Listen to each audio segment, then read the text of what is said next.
Fil-waqt li fil-qrati, fil-parlament u fl-iskejjel, fuq il-medja u fil-kodba u l-gazzetti, niltaqgħu mal-Malti Standard, ir-realtà fl-irħula u djar tagħna hija differenti, billi bosta minna jitkellmu b'varjetajiet tal-Malti magħrufa bħala djaletti. Fir-rokna li jmiss se nagħtu ħarsa lejn djalett partikolari, dak taż-Żejtun, flimkien ma' Ruben Farrugia u Emanuel Bsajla.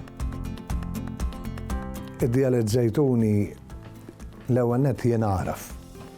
Jekk xi ħadd jitkellem u jkun miż-Żejtun, tarfu. Hemm min jgħid li hemm tar-raħal ta' fuq, tar-raħal t'isfel, missieri ma kienx jaqbel magħha dit-teorija u ma kienx jaqbel magħha x'jgħidlek li Żejtuni mir-raħal ta' fuq u Żejtuni mir-raħal t'isfel ħatarfu dejjem għaliex aħna nitkellmu bl-imbierka tu.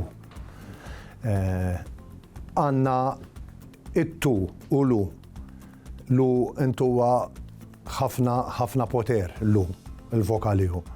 U għandna le, dik li biex niftehmu tajda ta' mater, dik le, aħna ndaħluha tista' tgħid fl-aħħar ta' kull kelma. Tieqe, bibe, furkette, dik le, dik kif tajda mill-ewwel li tinduna li dak huwa bniedem li ġej miż-Żejtun. U għandek lu, eżempju ballun, tewt, ħewt, burma, lu tinbidel għal ħafna drabi fil-forma tagħha u maħtufa u twila u mibdula taħsibha o. Ġifieri ż-Żejtuni dawk nemmen li huma l-iktar żewġ karatteristiċi illi minn hemm tarfu bniedem. Ma ngħidux ommi, ngħidu ummi, ma ngħidux ħajt, ngħidu ħejt. Għandek lu u għandek le huma b'saħħithom immens. Il-karatteristiċi ewlenin fid-djalett Żejtuni bħal kull djalett ieħor f'Malta u f'Għawdex jinsab fil-vokali. Ġifieri iż-Żejtuni juża numru ta' vokali li ma jinsabux fil-Malti jew l-istess vokali li jinsabu fil-Malti jiġu użati b'mod differenti. Apparti dan għandu tip ta' grammatika li hija xi kultant differenti wkoll, sens minflok mhuwiex ġeneralment jgħidu mijux jew minflok mhumiex jgħidu mihomx. Eżempju aħna intom tgħidula tajra tal-karti, aħna dik ngħidula manuċċa. Jekk ngħidlek tikkette hawn min jifhem illi jew it-tikketta li jkollok mal-flok, jew dak għandu tikketta għal min. Ġifieri qiegħed bit-tikketta miegħu. Aħna lejna meta ngħidu tikkette daka hija il-bottle opener. Dik hija li nużaw fiż-Żejtun. Jekk eżempju ngħidu steringe hawn min jgħidilha żbandola hawn min jgħidilha wadab, aħna ngħidula steringa. Steringa hija fera ta' siġra, forma ta' waj, tagħmilha l-lakstu. Fiż-Żejtuni jidilli biss li tintuża bħala steringa. Mbagħad għandek eżempju jekk ngħidu il-ħajt tal-ġebel, dukna ma ngħidulux ħajt aħna, duk ngħidulu ħejt. Imma il-ħajt li tħid bih, duk ngħidulu ħajt. Ġifieri l-istess kelma li bl-istandard hija ħajt, għal tal-ġebel ngħidulu ħejt. U għal li tħid ngħidulu ħajt. Bħalma għandek eżempju soru. Soru ngħidu għal sister, ngħidula suru. Maħtufa, suru. U xi ħaġa li saret fuq in-nar, ngħidula dik suret, sura, suret, ġifieri hemm differenti. Waħda u mkaxkra u l-oħra u maħtufa, l-istess kelma soru u saru il-borma, l-affarijiet ta' fuq in-nar saru, ġifieri nużaw l-istess kelma ma biex narfuha aħna waħda eżempju naħfuha jew l-oħra nibdluha l-vokali. Hemm dawn l-affarijiet illi huma jien nemmen li kull pajjiż għandu id-djaletti tiegħu. Imma minn hemm tinduna Żejtuni għax jekk ngħidlek ħejt, ftit naħseb hawn postijiet illi għall-ħajt tal-ġebel jgħidulu ħejt. Id-djalett Żejtuni ma joffrix iktar jew inqas sfidi minn djaletti oħrajn. Għadastant biex tkun tista' ssir riċerka għandna bżonn li jkollna idea aktar ġenerali ta' xi konsisti eżatt id-dialett Żejtuni għaliex jingħad li fl-istess raħal hemm żewġ varjetajiet, żewġ tipi ta' dialetti jiġifieri differenti. U hemm il-problema wkoll li m'għadikx issib daqstant nies li jitkellmu b'dan id-dialett fl-istess raħal minħabba l-fatt li ġenerazzjoni żagħżugħa speċjalment m'għadix titkellem b'dan id-dialett. Il-Kunsill Lokali taż-Żejtun hemm ilu mhux ħażin, hemm neda kompetizzjoni letterarja għal min jikteb biż-Żejtuni. Tagħmel rakkont inti, ikun fuq ix-trid inti, imma tiktbu bid-dialett Żejtuni. U dan sforz biex kemm jista' jkun jibqa' ħaj. Missieru kollha għamel ġabra ta' anadotti minn ħajtu, bis fortunatament sallum għadu darna il-ktieb għadu ma ġiex ippubblikat. Huwa miktub kollu kemm hu bid-dialett, inkluż in-narrattiva ġifieri, għax l-ewwel tentattiv missieri kien għamlu fl-aħħar edizzjoni tal-Baħar Rasuu Jibsa fejn kien għamel id-dialogar bid-dialett peress li s-sajjieda xlukkajri għandhom tista' tgħid l-istess dialett taż-Żejtuni u Marsa Xlok ħareġ miż-Żejtun u s-sajjieda li kien isemmi missieri fil-ktieb il-Baħar Rasuu Jibsa ġejjin miż-Żejtun. Allura dialett għamlu biż-Żejtuni. Dik kienet l-ewwel esperiment li naħseb li kien intlaqa' tajjeb. Fit-tielet edizzjoni, ġifieri fl-ewwel żewġ edizzjonijiet id-dialogar huwa miktub bil-Malti Standard u naħseb illi dak l-esperiment irnexxa tajjeb. U mbagħad iġġabar 32 anedottu li għadda u personali minn ħajtu u kiteb kollox kemm hu bil-Żejtuni.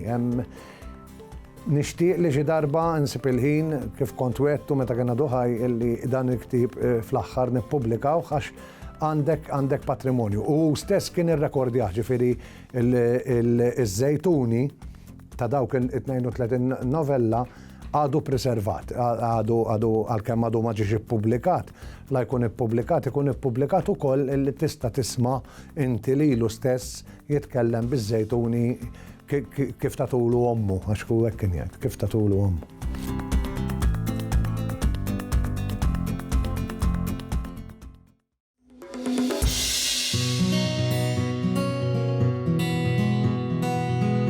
Għal stejjer differenti, spiss nużaw ismijiet differenti, bħal ħrafa, leġġenda, praspura, mit u novella. Imma x'inhi sewwa sew id-differenza bejniethom? Fir-rokna li jmiss se nħarsu lejn il-ħrafa u naraw li ma huma l-karatteristiċi ewlenin tagħha. Il-ħrafa bdiet storja orali għal fatt li kienet tingħat mal-poplu. Il-poplu kienu kemm adulti kif ukoll tfal. Tista' tgħid li huwa ġeneru ta' storja rakkontattiv għaliex kulħadd jista' jaqbad u jirrakkonta li fih li ma kellux storja vera. Fih tista' tgħid kienu jirrakkontaw b'karattri li mhumiex reali, karattri pereżempju ta' annimali, anke oġġetti li forsi jieħdu l-ħajja fihom u karattri li huma identifikabbli. L-ewwel qabel kollox huwa li l-plott huwa sempliċi. Bil-plott qed nifhmu bih li huwa l-istorja. Meta ngħidu li huwa sempliċi mela l-karattri qatt ma jiżviluppaw fih. Tara li hemm struttura li hija identifikabbli għaliex tibda l-ewwel bil-karattru l-prinċipali nistgħu ngħidulu l-eroj jitlaq mill-villaġġ tiegħu. It-tieni fażi tkompli billi ikun hemm ċertu sfidi fejn hu jkun irid jellibhom u daw ikun għamilhom il-viljak, il-karattru l-ħażin. Wieħed kellu 3 tfal.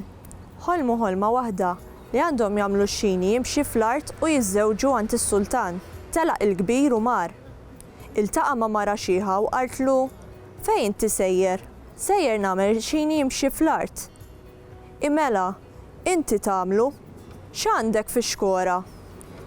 "Ħbiss tal-ġimgħa." "Tini ħobża." "Ħallini minnek."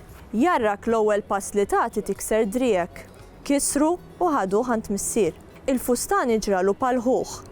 Kiser siequ u ħaduh ukoll.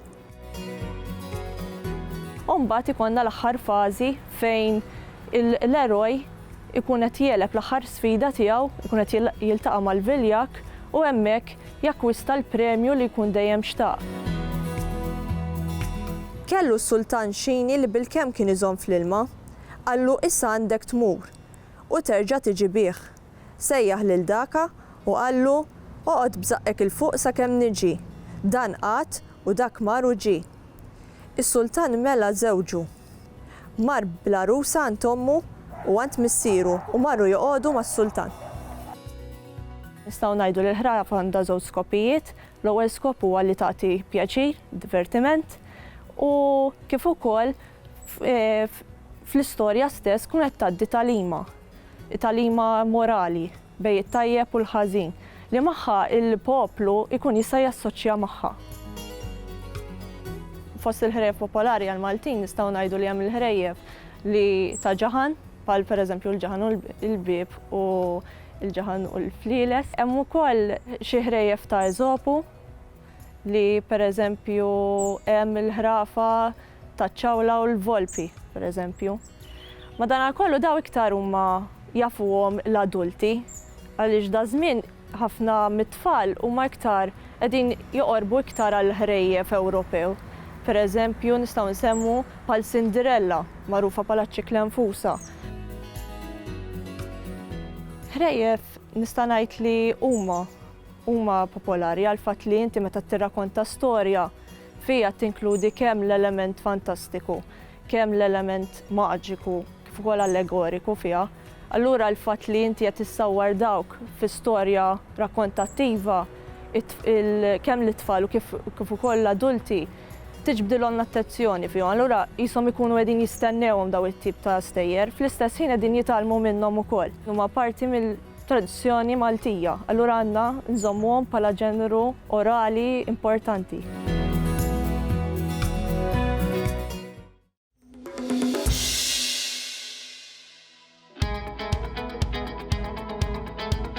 Bil-ħila tagħkom hija inizjattiva li tirrikonoxxi lill-għalliema li joħolqu riżorsi ġodda għall-istudenti.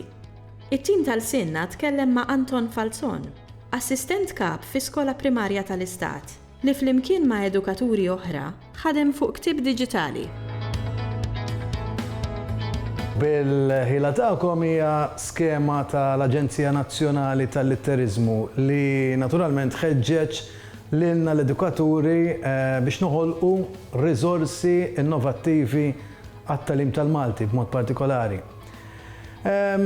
Peress li hawn nuqqas kbir ta' riżorsi diġitali, bil-Malti xtaqt noħloq riżorsa interattiva.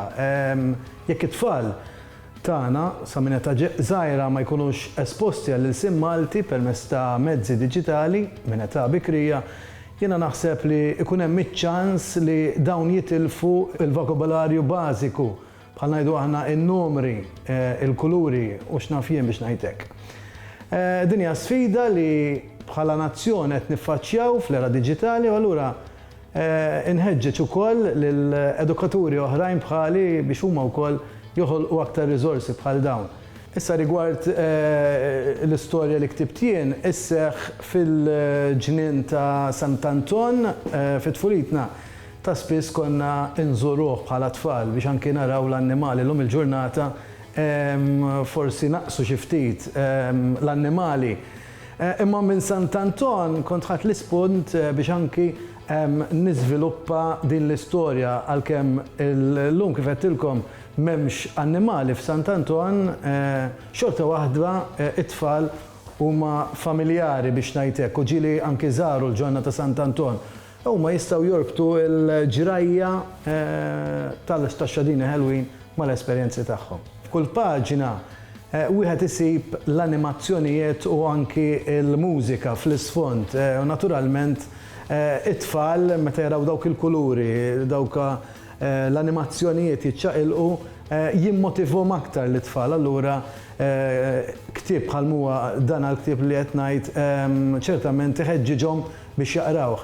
Fil-fatt dawna il-kotba irawmu wkoll l-imħabba għal aktar qari fejn qabel konna mdorin naqraw bil-ktieb illum permezz ta' e-book bħal dan it-tfal għandhom opportunità li anki jisimgħu it-test li jkollhom qudiemhom, ġifieri jkun qed jinqara u fl-istess ħin ukoll jistgħu jaqraw huma stess. Barra minn hekk, wieħed għandu iċ-ċans ukoll li jażel li jirrekordja leħnu u anki jisma' lilu nnifsu meta jkun qed jaqra propju l-istorja.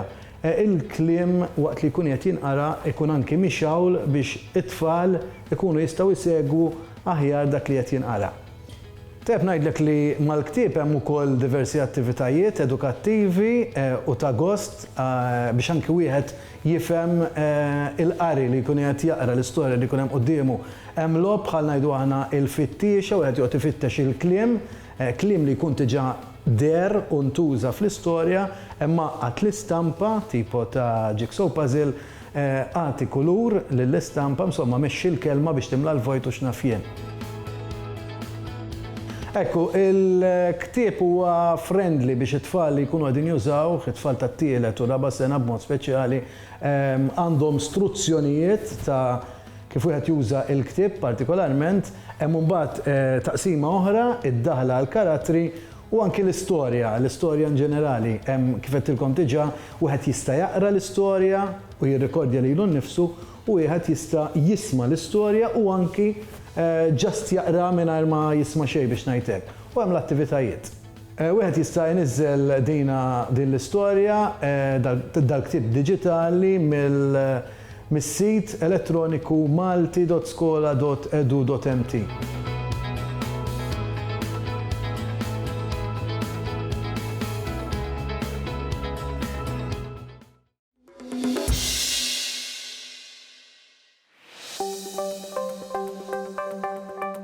Meta naħsbu fil-sinna, għajla jiġina f'moħħna sfin. Biss, Teatru Malta qed jisfida l-idejat tradizzjonali ta' x'jista' jsir bil-sinna, billi jinkludi sfin fi produzzjonijiet bil-Malti. It-tim tal-sinna ltaqa' ma' Xon Buħaġar sabiex isir jaf aktar dwar is-sinerġija bejn il-Malti u sfin. Teatru Malta ħadem ma' Zeffina fil-żewġ programmi li saru sissa, ħadem anka id fit mal-Kumpanija Nazzjonali ta' Sfin, Sfin Malta, fi produzzjonijiet bħal Boulevard ta' Francis Beyer, imma anka Sette, li kien xogħol ġdid b'kittieba ġejja mill-Ingilterra u New Victorians, u anka fi produzzjoni oħra forsi mhux fuq l-istess livell, mhux fuq l-istess ammont ta' sfin, imma fi produzzjoni oħra kellna koreografi, kellna anka l-idea ta' movement director. Ġifieri, direttur li qed jara kif jiċċaqalqu l-atturi, mhux bil-fors mal-mużika, imma anka mal-mużika. Ġifieri għamilni ħafna, eżempju anka Fremont Fight Back fejn għamilna xogħol mal-boxers u kellna movement director li qed jikkrea koreografija mal-boxing. Illum il-ġurnata ir-rwol ta' movement director jiena personali anke bħala direttur teatrali nemmen bih ħafna. Id-dinja tat-teatru ta' sfin ilha bosta snin biex ma ngħidlekx kważi minn dejjem taħdem id fit mad-dinja tat-teatru. Fuq l-iktar livell popolari nsibu l-musical theatre. Dak li nsejħu l-musical theatre fejn tara iż-żeffina l-koreografi involuti u żeffina li huma wkoll atturi u kantanti. Però anke minn żmien il-kabarre, l-vaudeville. Ġifieri dak li bl-Ingliżi sejħu performing arts dejjem kellhom korrelazzjoni bejniethom biex jipproduċu l-aqwa xogħol possibbli, però anke fid-dinja kontemporanja. U l-bżonn ta' daw id-drammi ma naħsibx li kien bżonn jew neċessità ta' dram biss, imma tad-direttur, kienet l-għażla tad-direttur, l-istorja li trid tingħad, l-estetika li trid tinħoloq. Dewwejna tletin il-fraġel neqsin sitta. Timmaġna? Ġara hawnhekk dak hija l-għażla tal-artist illi ikollu dad-dibattitu bejn il-lingwa u l-moviment fejn jidħol sfin. Però nemmen illi il-Malti m'għandu xejn inqas minn lingwi oħra u anzi importanti illi ż-żeffina tagħna u anke l-teatranti jesperimentaw bil-lingwa tagħna u il-moviment u sfin daqs lingwi oħra. Minkejja li aħna t-Teatru Nazzjonali, il-Kumpanija tat-Teatru Nazzjonali, Illi nżewġu sfin fil-produzzjoni tagħna bil-Malti hija waħda mill-prijoritajiet tagħna u anke nagħmluha kull sena. Kif diġà semmejt għamilniha fil-produzzjoni oħra li wieħed jista' jara fuq il-medja soċjali u l-website tagħna, imma il-proċess dejjem ikun differenti għal kull xogħol. Wieħed ma jistax jgħid dejjem tiġri hekk, m'hemmx formula, dana mhux kull proġett teatrali għandu riċetta partikolari, imma ġieli jkun hemm il-rwol tal-koreografu, ġieli d-direttur ikun il-koreografu, ġieli d-direttur ikun irid dak li nsejħulu movement director. Eżempju jiena fix-xogħlijiet tiegħi dejjem ikolli movement director. Għalfejn għax irrid ma minn niddibatti fuq il-moviment. Forsi jiena qed nara l-istorja, qed nara ċertu estetika ma rrid xi ħadd li qed jara min-naħa tal-ġestikular, tal-moviment, tar-ritmu fejn jidħol il-moviment u r-ritmu. Ġbiem ħafna u ħafna ruoli differenti fil-proċess teatrali u nemmen li dar ruol ta' sfin, is-sekkux forma ta' koreografu, movement director, żeffina li qed jikkollaboraw fix-xogħol huwa kruċjali aktar minn qatt qabel, anke minħabba l-fatt li huwa iktar aċċessibbli jekk inti ma tifhimx il-lingwa li qed tara biha.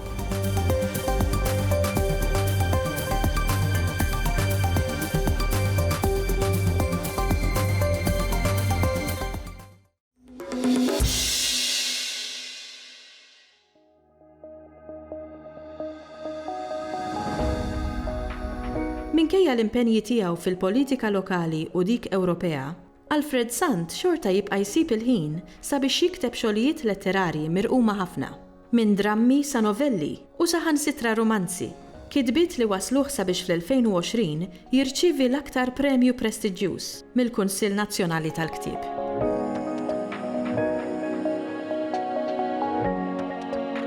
Dejjem kont interessat fl-istejjer, fil-ħrejjef, fil-rakkonti. Kont nagħmilhom għalija nnifsi fil-modi, bda kont żgħir, u bqajt nagħmilhom għax jogħġobni s-sens ta' rakkont li qed tesplora l-ħajja tal-bniedem permezz ta' storja. Naħseb illi Alfred Sant imur lura wkoll għall-moviment hawn mill-letterarju taħt il-weraq tal-bajtar jidilli li fil-bidu tas-sebgħinijiet. U minn hemmhekk ma ħares lura. Alfred Sant huwa kittieb regolari ħafna, jikteb il-ġeneri kollha, niddubita jekk għandux poeżiji, biss drammi għandu ħafna, novelli għandu wkoll u romanzi għandu u r-romanzi tiegħu fihom il-paġni xtaqra. Speċjalment Silġ fuq Kemmuna u L-Abidu l-Tmiem huma romanzi li fihom sfida kbira letterarja. Naħseb illi dak kien il-bidu tal-Alfred Sant bħala kittieb letterarju. Ma nitlaqx mill-argument tal-ġeneru, nitlaq mill-istorja li tkun, mir-rakkont li jkun, mill-karattri li jkunu, u dawk huma jażlu l-ġeneru mhux jien. Kollok idea għal tema, għal nisġa fejn jidħlu nies li tixtieq tesplora s-sentimenti tagħhom u titlaq fuq in-nisġa, fuq il-plot biex tasal għal rakkont li jkun rakkont wieħed jittama interessanti. Li nista' ngħid fuq Alfred Sant huwa fl-opinjoni dejjem tiegħi li huwa wieħed mill-aqwa kittieba li qatt tipproduċi d-dillart. Jekk ma ngħidx l-iktar kittieb b'saħħtu kontemporanju. Għaliex? Għax Alfred Sant ma naħsibx li jikteb letteratura għal popolin. Alfred Sant jekk tipprova taqra n-novelli tiegħu, id-drammi tiegħu u r-romanzi, wis aktar ir-romanzi tiegħu. Jekk ma tkun studjajt il-kritika letterarja ma tantx tifhmu. X'jiġrilek inti meta tistudja l-kritika letterarja titlef xi ħaġa importanti. Tigwadanja ħafna affarijiet, imma titlef xi ħaġa importanti. Titlef il-gost tal-pjaċir li taqra. Dakka titilfu għaliex għax tant tkun studjajt il-kritika letterarja li inti tibda tfittex l-affarijiet li jagħmlu l-letteratura aktar sinjura. U Alfred Sant jagħti dawk l-isfidi. Alfred Sant itik sfida mill-bidu sal-aħħar biex tibqa' tfittex l-affarijiet li jagħmlu l-kritika letterarja. Allura jekk ma tantx tkun studjajt il-kritika letterarja, ma tantx ħatifhmu, ma tantx ħadħu pjaċir issegwi, imma eżempju il-mod kif jikteb eżempju għandu fl-Alqa tal-Iskarjota. ikompli dak il-romanz ikompli b'romanz ieħor f'George Bush f'Malta. L-istess karattri jestendu minn ktieb u timorru ġa ieħor. Jaqbadlek eżempju l-metafora tal-lupu fl-alqa tal-Iskarjota li tibda tikber, tevolvi, iktar ma jevolvi l-karattru, iktar tevolvi l-metafora miegħu. Ġifieri Alfred Sant fl-opinjoni tiegħi jagħti sfida kbira lil min studja l-kritika letterarja. Nemmen li jikteb apposta lek biex min studja l-letteratura itieħdaw l-sfidi illi irrid ifittex u jarbel għal figuri tat-taħdid. Bil-Malti nikteb affarijiet kreattivi. Bl-Ingliż qatt ma nipprova nikteb affarijiet kreattivi għax inħossi li kollok distanza doppja mbagħad mis-suġġett tiegħek permezz li qed tuża lingwa li mhix il-lingwa tiegħek. Dak li għandu x'aqsam mal-użu tal-Malti, iva hemm il-problema illi xi kultant ċertu vokabularju mhux modernizzat biżejjed, imma meta tipprova mbagħad timmodernizzah jew tuża l-antik, dak jgħidu li tkun filosofiku. Nemmen li meta tkun qed tikteb u qed tirrakkonta xi ħaġa kreattiva, xi ħaġa li mhix trattat, mhix artiklu politiku, il-lingwa toħroġ u tesprimi realtajiet li taf inti, li tħoss inti. U il-lingwa minna nnifisha hija parti minn ir-realtà li hija tiegħek.